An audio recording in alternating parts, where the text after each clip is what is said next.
new members, swearing in of the new council members.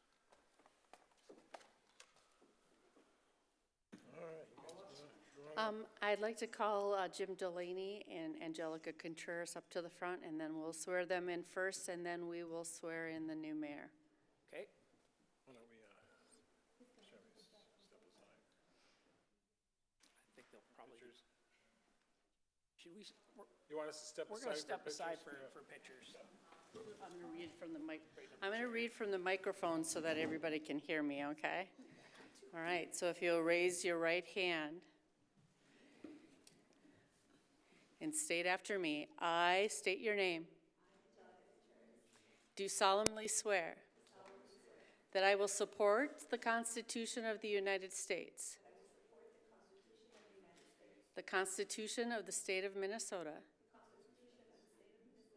and that I will faithfully, justly, and impartially discharge the duties as a member of the office of council member of the city of Shakopee, Minnesota, to the best of my knowledge and ability. So help me God. Congratulations.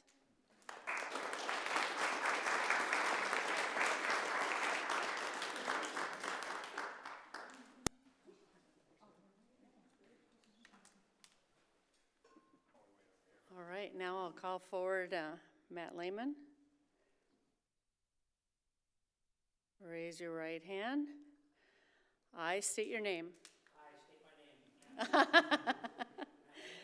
Do solemnly swear I solemnly swear that I will support the Constitution of the United States, I will support the Constitution of the United States, the Constitution of the State of Minnesota, the Constitution of the State of Minnesota, and that I will faithfully, justly, and impartially discharge the duties as a member of the office of mayor of the city of Shakopee, Minnesota, to the best of my knowledge and ability.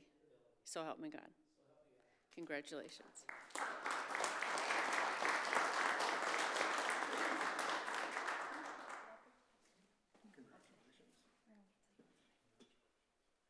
All right. Go back. Okay. Yeah, you're good.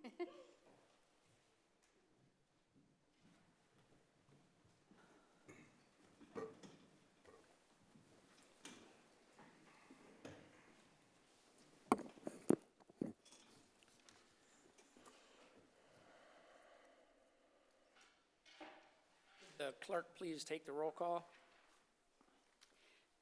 Councilmember Delaney. Here. Councilmember Whiting. Here. Councilmember Contreras. Here. Mayor Lehman. Here. If everybody would join us, standing for the Pledge of Allegiance, please.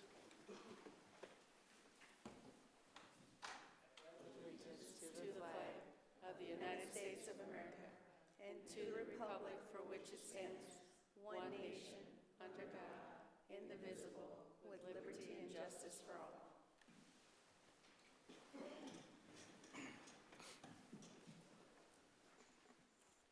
Item number 4, approval of the agenda. Is there any changes to the agenda? Staff, sir. Motion, Mr. Whiting. Mr. Mayor, I'll make a motion to approve the agenda as presented. Is there a second? Second. Ms. Contreras. Motion has been made and seconded to approve the agenda. Any discussion? Seeing none, all in favor say aye. Aye. Opposed? Motion passes. Item number 5, consent business. Any changes to the consent agenda from council? Seeing none? Ms. Contreras, Make a motion to approve the consent business agenda? is there a second? Second. Motion by Contreras, second by Delaney. No discussion on consent agenda. All in favor say aye. Aye. Opposed? Motion passes.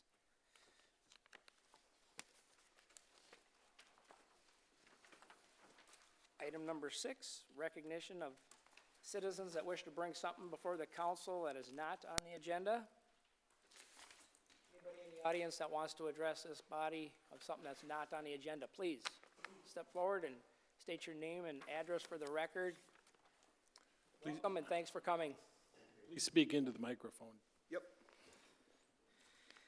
Hello, Mayor and Member of Council. My name is Sinad Manasra. I currently live at 1701 Gotham Lane, Shakopee. We have been a part of this community for almost 15 years as residents and as business owners, and we hope to continue to be a part of this community. I'm here today to talk about the ordinance regulating vaping product sales. As all of you are aware about the flavored tobacco ban that went into effect January 1st. This ban is only driving business and tax dollars outside of the city of Shakopee to nearby cities. Example, Chaska, Eden Prairie, Chanhassen, Jordan, and Savage. During our time here, we have been complying with all city laws and regulations. As a small business owner, we are the ones that are affected most of the ban. We hope that the members of the city can come up to an agreement of way to solving this issue with us by grandfathering current tobacco license holders to sell flavored vaping products, or appeal the ordinance and place a cap on tobacco license so the city of Shakopee won't have a problem with too many smoke shops in the area.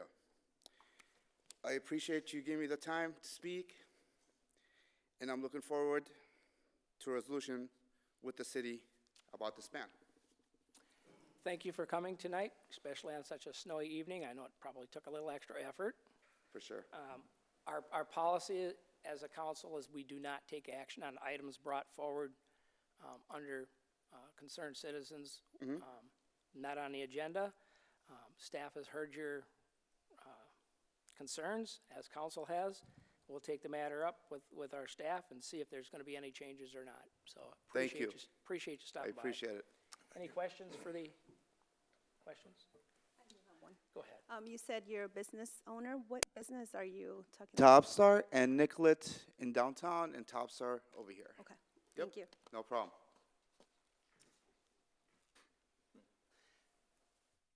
Mr. Delaney. May I ask how long you've been in business? 15 years here in Shakopee. Anybody else? Thank you. Thank you. And one more question about the moratorium for the THC products. I know it ended December 31st, but there is no license to be applied yet. Are we able to sell or no for the gummies? Mr. Reynolds. Actually, council did take action at the last council meeting on an ordinance specifically for THC. Correct? And under those particular constraints, if you follow all the guidelines and haven't had a compliance violation in the last 5 years, you can talk to the city clerk and she can take care of you. Mayor and council, right now we are, the ordinance needed to be published, which that has occurred. We are working with our licensing programmer, Tyler, to make sure that the application is accurate. So we're hoping by the middle or the end of this week, the application should be online.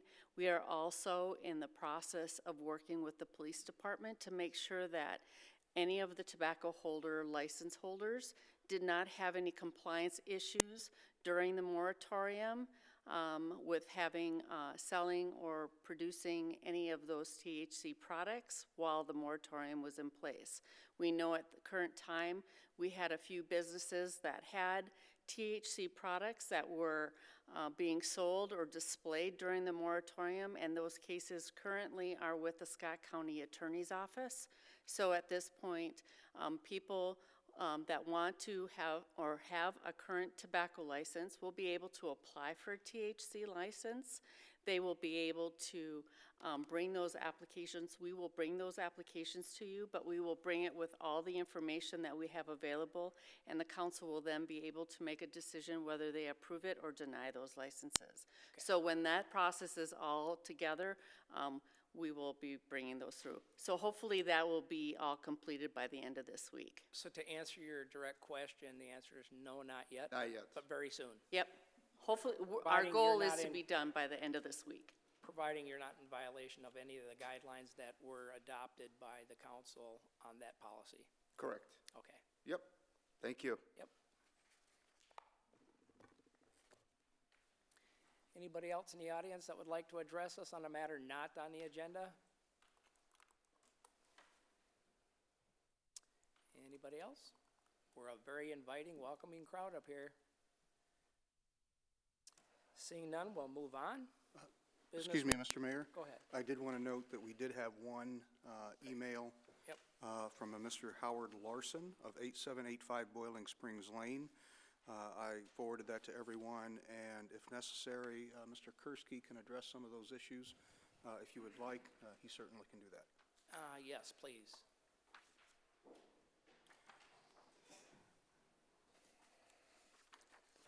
Maybe if I can read Mr. Larson's letter quickly into the record. Yes. That way people know what we're talking about here. January 3rd, 2023, I'm here tonight for the second time to get answers to questions I asked at the October 18 meeting. The situation is when I bought my property, the land on the north boundary was agriculture. Part of it was a wetland that drained my property and the neighbor's property. The agricultural property came up for rezoning to light industry. I and some neighbors attended the meeting to express our concerns about visual and audible encumbrances as well as the disturbance of the natural flow of water. These issues were addressed at the meeting by putting conditions on the development. There were going to be limits on the hours of operation. There was going to be a berm with trees on top, and the water was to be detained on the property. No attempt has been made to follow the conditions of the rezoning. Over the years, the peat has been removed and backfilled with dirt to a higher elevation than what existed. This, of course, changed the flow of the water to my property. The next thing that was done is they exposed the groundwater and used it for drainage. This is the same water that me and my neighbors use for our water source. When this section of property was having a new building built on it, there was a meeting with the Mesenbrick Construction Company. When some issues were brought up with John Mesenbrick about the zoning issues, he said all he could do was what the engineering drawings showed. Obviously, this wasn't true. When I returned from vacation in late December, the adjoining property had the trees removed and the rest of the wetland filled in. I had specifically asked the planning department to be updated with any change to the plan layout. So my questions were and still are, number one, why weren't the original rezoning requirement enforced? What department in the city is responsible to oversee zoning requirements? Two, how can a hole be allowed to be dug in the groundwater and be used to dispose of parking lot runoff? The residents that have wells are required to seal any abandoned wells so as not to pollute the groundwater. Is there an environmental department in the city that should have oversight? It appears to me that this development is allowed to happen at the expense of the adjoining residents. Howard Larson, 8785 Boiling Springs Lane, Shakopee, Minnesota. Mr. Kursky. Mr. Mayor and council members, so if you remember, Mr. Larson was here. He went to both the two meetings of the Board of Adjustment and Appeals and the Planning Commission when the subject property was replatted to include Hanson Avenue and create the new parcel that we'll talk about in a second. He also came to the City Council and took issue with some of the things that Mr. Reynolds just read into the record. So this was the property. His property is highlighted in the salmon color. So this is back in 1990. Does not look like it's being farmed in 1990. Hanson Avenue had not been built yet. You can see it looks like, it's hard to tell from this picture, but this may have been some sort of waterway with some ponding occurring. There is some wetlands today over in this area, and you'll see as we get further into the pictures. So this was 1997 when ReliaCorp building was constructed here. Again, this is his house. This is the land that he's talking about in between. Just for a point of reference, his property, as these neighbors also drain onto this property, it then drains through to a wetland area here and then on into Savage. So their water actually flows across this property. And then this was in 2000. So again, you can see ReliaCorp. This is the property that's being developed right now.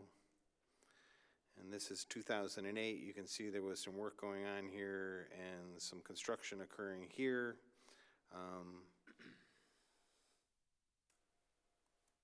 And this is 2022. So the subject property, you'll see a second in a map, is this parcel right here that was split out.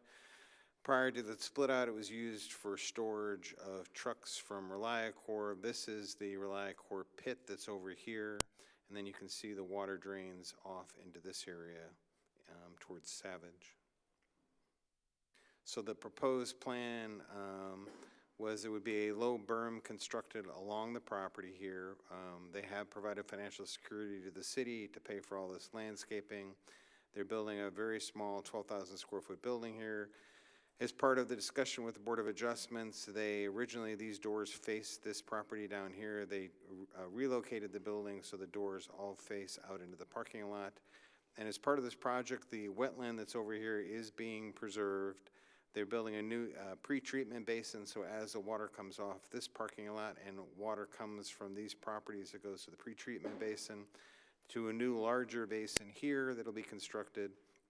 And then there's an outfall here you can see with a constructed outfall that goes into the next pond, which is on the adjacent property. So one of the concerns expressed is they didn't want this berm that high because his water right now has to flow through it. So there will be some areas that will allow this water to come on into this pond.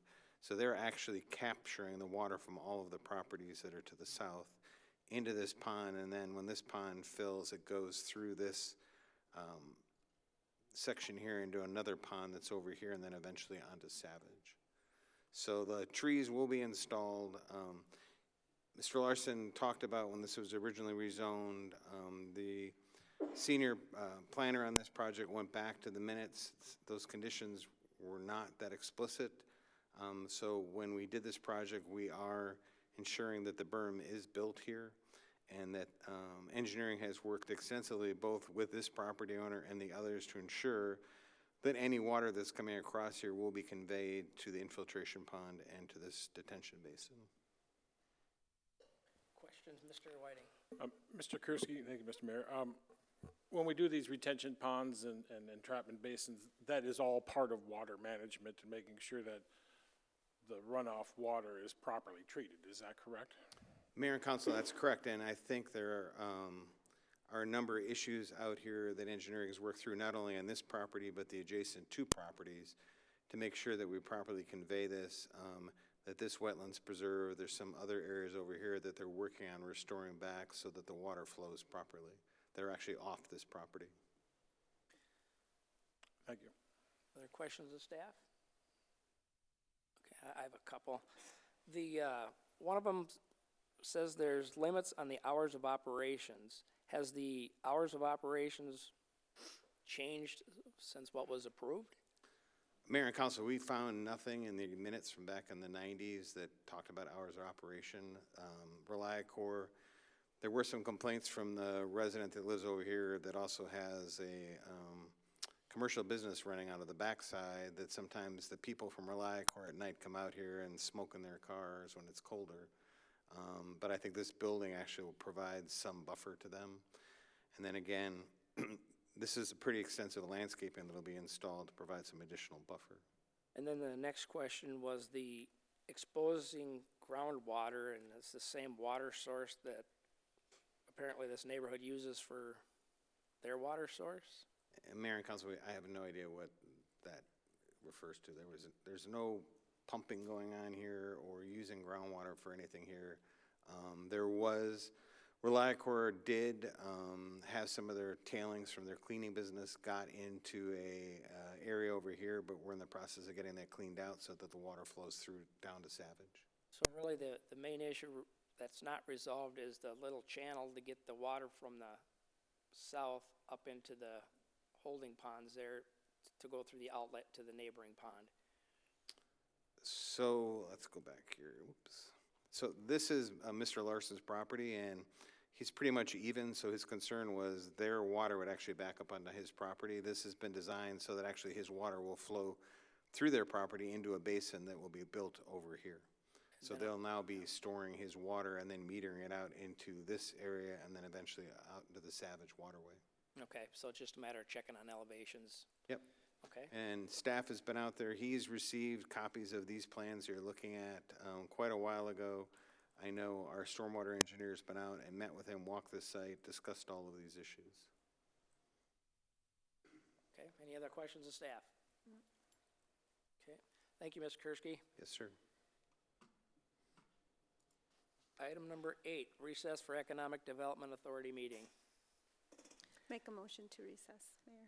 Motion has been made to recess by Councilor Contreras. Is there a second? Second. Second by Mr. Delaney. Any discussion? All in favor say aye. Aye. Opposed? Motion passes. Who is our EDA Vice President? Mr. Whiting. Mr. Mayor, thank you. As Vice Chair, I'll convene the meeting, the Shakopee Economic Development Authority for January 3rd, 2023. Madam Clerk, please make note of the roll. First item on, or second item on the agenda is approval of the agenda. Can I get a motion to approve the agenda, please? I'll make a motion. We have a motion, and we have a second by Delaney. Any discussion? Discussion, all those in favor say aye. Aye. We have an agenda. On that agenda, item 3 is the consent business, which has the EDA minutes. Is there a motion? I'll make a Ms. motion. Contreras, we have a motion for the consent business, seconded by Member Lehman. Any discussion on the minutes? Discussion, discussion. All those in favor say aye. Aye. Any opposed? All right.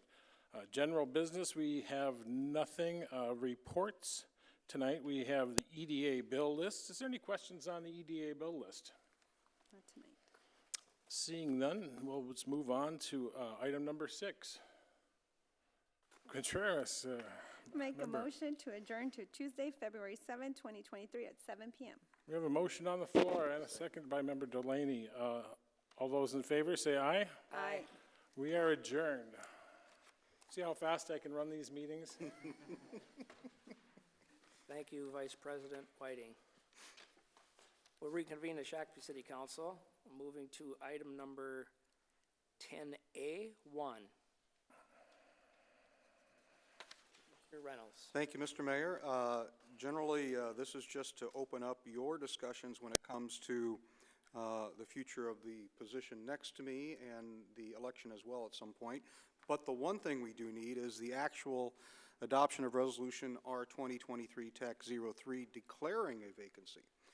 And once that is done, then it's open for your discussions. Okay. Mr. Whiting? Mr. Mayor, I'd like to make a motion to adopt Resolution R 2023-03 declaring a vacancy in the City Council and discuss and/or appoint an interim council member. Second. Motion and second. Any discussion on the motion? Discussion? Seeing none. All in favor say aye. Aye. Opposed? Motion passes. Next step would be to discuss the appointment and special election. So I guess we just all throw out our thoughts. I'll share my thoughts, and we'll just go right down the line. My thoughts are, I'd like to see the special election as soon as possible. And the reason I say that is I think the voters should have a say in who's representing them. Earlier, we all received a kind of a time sheet from administration on how that looks for various dates in April, May, August, November, what the lead-up time is, and action from council. So April, and I'm going to defer to the clerk, who is also in charge of elections. April seems pretty tight, I would say. Actually, it's not. We've already been preparing for the Okay. April 11th, so Okay. what would have to happen between now and then is if you want April 11th, we would have to pass an ordinance at the next council meeting to be able to hold that special election. Okay. It is doable. My staff is ready and raring to go and would rather personally get it over and done with. Okay. Because we're still in election mode in our brains. And we've already been at work with the county on absentee voting, what our responsibilities are, what our notice issues are, and those types of things. So we're already prepared for an April 11th. The January 17th meeting, gives us more than enough time for a notice to the county for a special election and notice dates, filing dates, everything for an April 11th election. It's just what your decision as a council would dictate. So- Okay. So that would be the first thought that I had on timing. We'll have to see what the rest of the council decides. Should we start with that? Let's do that. What's the I thoughts think on, April 11th, if it's doable, is fine. Me too. I'm good. are we all, Most consensus. Yeah. would you like a motion to that effect, Mr. Reynolds? Please, if you would. So who would like to make a motion, Mr. Whiting? Make a motion to select April 11th, 2023 for a special election for city council member for the city of Shakopee. Mr. Delaney? Second. We have a motion by Mr. Whiting and a second by Mr. Delaney for an April 11th special election to fill a vacancy on the council. Is there any discussion on that motion? Any discussion? Seeing none, all in favor say aye. Aye. Opposed? Motion passes. So now we get into the filling the vacancy until April elections. Mr. Whiting? So we're talking, what, 5 or 6 meetings, right, I think. I mentioned before that I bring a candidate forward, and I have a candidate tonight. Let me make a point of order here before we do that. And this point of order is going to be directed at the legal person. So it's my understanding that if we're going to do this process where we're going to put names out right now, then I would say we'll just go right down the line. Each member will have their option to put their person out. We'll have a vote up or down. If none of them get the majority of council, then at that point, the mayor then appoints. Is that your reading of the state statute? Mayor, sort of. My reading of the state statute, there is no process in the state statute for how you do nominations and how that goes. The process you have suggested certainly falls within the very broad parameters of the state statute. The one point of clarification that I would make is the mayor's ability to choose is based on a tie vote. So I suppose you could have a 4-way tie. But if you up or down each individual and there were a tie vote is what triggers the mayor's authority to make the decision. Okay. So if we can't build consensus, then what? Well, Mayor, the statute doesn't really tell you what to do if you can't build a consensus. There's a couple things I could recommend. One is that once you have the nominations, if you want to do that this evening, you would vote each individually. So you would vote for one individual, then another individual, then another individual, then another individual. Keep in mind that you have 4 people here. So as soon as any individual gets more than 2 votes, you're finished. If you have a tie vote in any of those, that isn't maybe 1 to 3, then that would create the tie. That would trigger your authority. If all of those votes simply fail for lack of a majority, you don't have a tie. Okay. Mr. Delaney? Yeah, can we put some bounds on who we're nominating versus just kind of grabbing? Do we even know if they're willing and able to serve? If we start throwing names out? I would hope we've done that. One of the thoughts that I had, and I'll just share it with council, is, and this is what the city has done in the past. This is not new, by the way, to the city of Shakopee. We've had many special elections over at least 20 years that I've been here. Some of them were just prior to a regular general election, so they were vacant for a couple of months, and then they just went right off to the regular election.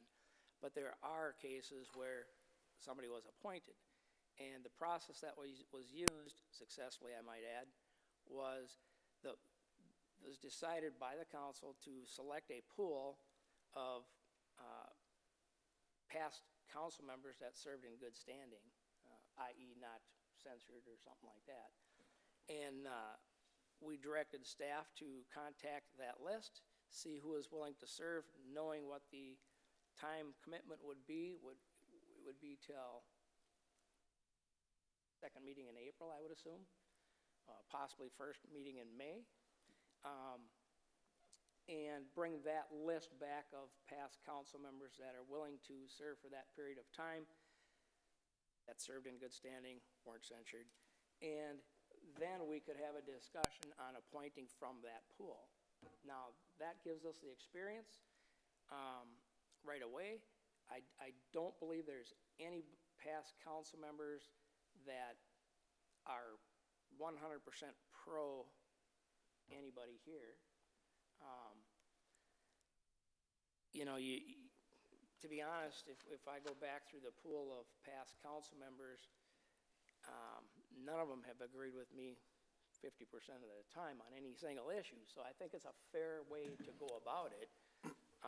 Mr. Whiting? Yeah, before you did your point of order, I had a discussion on a candidate, and it's kind of leading down your same road, but not necessarily a former council member, but a person willing to serve the appointed time and not necessarily has run for the seat or is thinking of running for the seat. Right. So this candidate has been on our Park and Rec Board for a term and is currently sitting on our Planning Commission with the current term about to expire. Was not the candidate you might be thinking of who ran in the past election, and at this time is not interested in running for the city council seat. I'd like to nominate Josh Forsyth as a candidate. He's here tonight, has talked about the seat, understands the parameters of the maybe 5 or 6 meetings, and is willing to serve and serves in good standing on our planning commission, asks great questions. As far as I know, has met his attendance needs there, and not interested in running for the upcoming special election, as far as I know. I would not say that he might not change his mind, but I would encourage him to think about that, in fact, but currently not interested. Okay, well, if I heard you right, you said you would encourage him to reconsider and run for the seat? Well, if he's interested, that's open. He's currently not interested, and he's here if you have any questions for him. Well, you can ask him directly, but as far as he's expressed to me, he's not interested in running for the seat at this time. And the reason I brought up the past council members is because I was trying to keep the political part out of it. And that's exactly why I mentioned this candidate. I'm looking for somebody that wasn't on the last ballot, wasn't involved in the last election, doesn't plan on running in the special election, and I don't. We're together on that. And I don't think any of the past council members, and I'm thinking, you know, none of them were in the past election. We can ask them if we bring that pool back if they plan on running in a special election. But I think if we're going to open it up to all boards and commissions, now we're really opening it up, and there's a potential for it to get political. So my concern is here that we've talking 5 or 6 meetings, and you're already starting adding more and more meetings to the list here that we'll have an empty seat. That's the problem I have with it. We can appoint Josh tonight. Fits your criteria. Mr. Delaney? Can we get at least the names? I mean, I'm not. You have a name to nominate?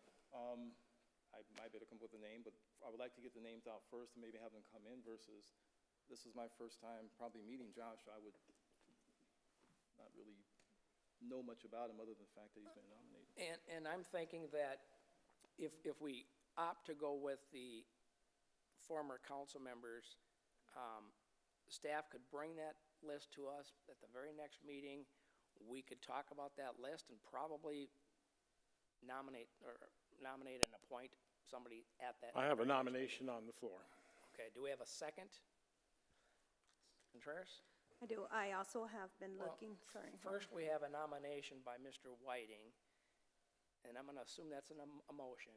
Yep. So we need a second on that motion. So is there somebody that wants to second Mr. Oh, Whiting's? I'll second his. Okay, so now we have a nomination and a second. Is there any discussion on this? We've already heard from myself and Mr. Delaney. So, Do you want to speak to your second?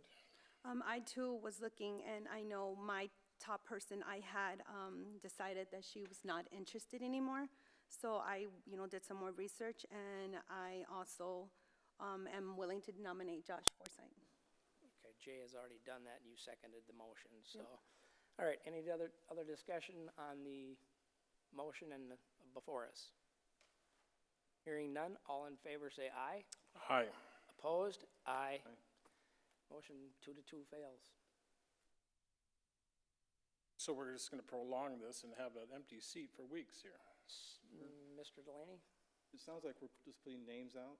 No, that is a false accusation, sir. I did the research, I planned ahead, I knew it was on the agenda, and I brought a candidate. And I told, you were at that meeting, I mentioned I'd bring a candidate. Mr. Whiting, let's pull it back. Let's pull it all Yep, back. yep. We're gonna It's follow. on the table. We're gonna follow decorum of this council, and we're gonna be respectful to one another, and assume everybody has the best Let's speak interest. truths then. Mr. Delaney, Can I make a nomination also? before you do that, I had a point of order for the attorney. So now we had a tie vote. Am I now to appoint somebody? The statute would call for you to appoint someone now. Okay. I'm gonna make an appointment, and for the vacant council seat, until a special election. This is non-political appointment? It is. Somebody that has the experience, somebody that thinks for themselves, somebody that has not always agreed with me, probably disagreed with me more often than not. I can accept that. They weren't involved in the last election, and they're not gonna run for the seat, so. I will appoint Terry Yost to the city council for the appointment of the vacant seat until the special election on April 11th. Do you need a second on that, or is that? I don't believe so.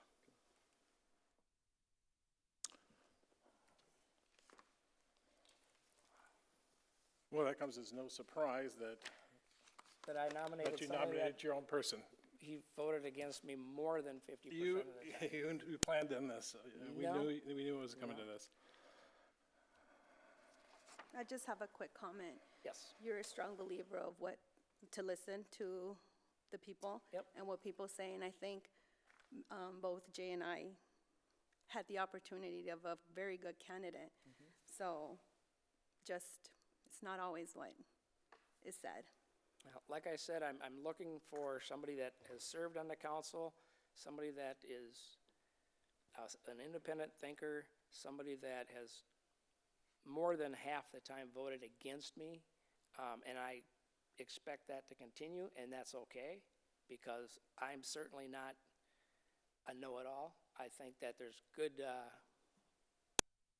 conversation, good points of view that come from all people of the city council. Well, good to build consensus, Mr. Mayor. Well, we tried to do that, and I did offer to bring a whole pool in. We've got Jane Dubois, Pat Heitzman.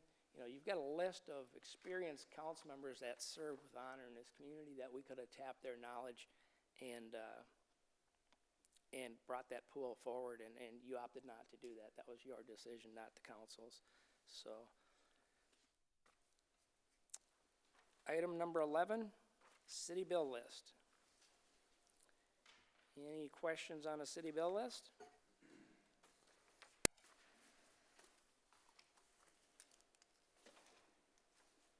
Seeing none.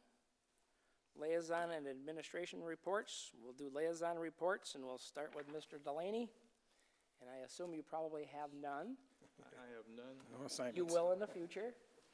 Mr. Whiting? We did not meet for the MVTA, so I have nothing to report. Okay. Ms. Contreras? I have none either, too. And likewise, over the holidays, for all of us, no report from myself. Mr. Reynolds?